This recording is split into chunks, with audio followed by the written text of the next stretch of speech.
There are those who look at the world as it is and ask why, and there are those who look at the world as it could be and ask why not. I'd like to think of myself as a dreamer, but also a realist, as an idealist who's also a pragmatist. My name is Ismail Serageldin. I'm Egyptian. I have had a long experience in development.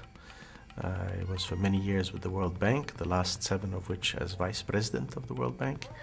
And I've also been involved in many issues of development and, of course, in promoting intercultural dialogue. I'm currently the librarian of Alexandria, the director of the New Library of Alexandria. The New Library of Alexandria is really trying to recapture the spirit of the ancient library, which was the greatest experiment the human intellect has ever undertaken.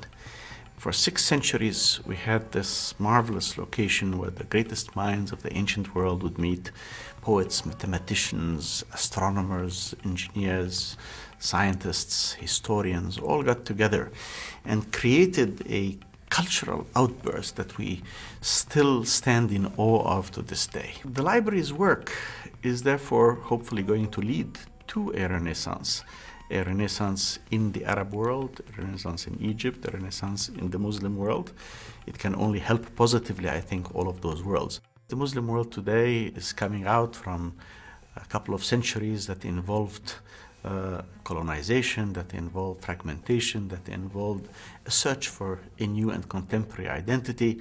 It is normal that one would expect that this search for a contemporary identity, this search for a way of contributing to fashioning the future that is being crafted as we speak, is something that the Muslim world needs to do. The political boundaries of the nation state have never been more permeable, either to the commerce of ideas or to the movement of funds as they have become today. And how does this affect different societies?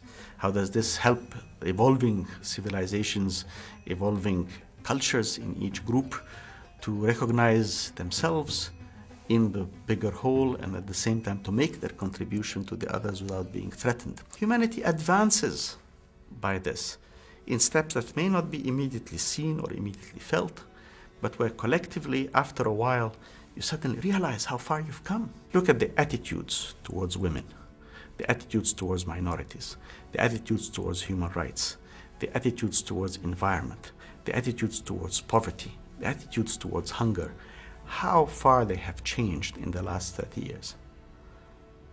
That's not much in the history of the world. 30 years is a blink of an eye.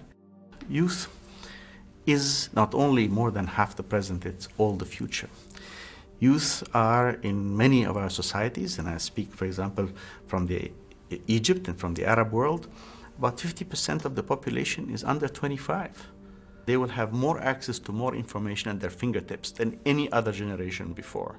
I think they will be more creative, they will unleash greater talent than we have ever seen before in the history of the world. And thus, I am enormously optimistic about the future, and I think that the internet will be a valuable tool for asserting our common humanity.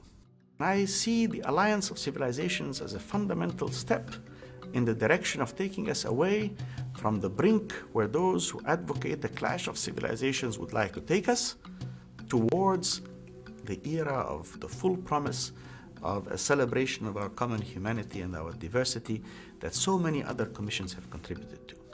Both sides, I think, have to recognize that mutual respect is fundamental if we're going to coexist, that societies require a civilized discourse in order to be able to understand each other, that in fact polarizing issues is not to the benefit of humanity as a whole, and that we need to reach out to each other. Their coexistence and their alliance with each other is going to be infinitely richer and more powerful than if each went its own way.